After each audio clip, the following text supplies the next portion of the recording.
Hello everyone, আমি চলে এসেছি নতুন আর একটা ভিডিও নিয়ে। তো আজকের ওয়েদারটা খুব সুন্দর, বৃষ্টি নেই কিন্তু আজকের ওয়েদারটা খুব সুন্দর, আকাশ পুরো মেঘ হয়ে আছে, ওই জন্য বেশ ভালো লাগছে। তো এরপর আমি বাবুকে রেডি করে দিচ্ছিলাম স্কুলে যাওয়ার জন্য। ব্রাশ করে রেডি করে স্কুলে দিয়ে এসেছিলাম। আর হচ্ছে আজকে যেন গ্যাসটা শেষ হয়ে গেছে, ওই জন্য বাবুকে ডিম সিদ্ধ করে খাওয়াতে পারিনি, অন্য কিছু খাইয়ে পাঠিয়ে দিয়েছি। আর আমার জানি না আজকে কেন মনটা খুব খারাপ খারাপ লাগছে, একাই কোনো কারণ ছাড়াই, না কেউ বকেছে না কিছু হয়েছে, কোনো কারণ ছাড়াই না আমার আজকে মনটা খুব একটা ভালো নেই। তো তারপরে আমি ঘরের যেসব টুকিটাকি কাজ থাকে সেইগুলো সেরে নিচ্ছিলাম, কারণ মেয়েদের এক কাজের শেষ নেই।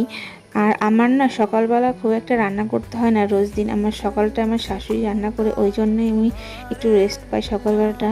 তো তারপরে আমি স্নান টান করে পুজো দিয়ে নিয়েছিলাম, কারণ আজকে হচ্ছে বৃহস্পতিবার, আমি একটু বৃহস্পতিবার চেষ্টা করি একটু বেশি আগে পুজো দেওয়ার।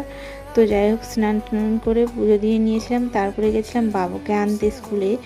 বাবুর সকালে স্কুল, তো সকালবেলা 9টার দিকে গেছিলাম বাবুকে আনতে। তো বাবুকে নিয়ে এসে খেয়ে দিয়ে আমি নিজের কাজগুলো সেরে নিয়েছিলাম। আর কালকে না বিকালে ঘুরতে গিয়েছিলাম বরের সঙ্গে বাবুর সঙ্গে। তো এই যে বরের জন্য প্যান্টটা এনেছিলাম, আর আমার জন্য এনেছিলাম এই স্কার্ফটা। আমার একবার দেখেই না পছন্দ হয়ে গেছে, তো এটা নিয়ে নিয়েছি।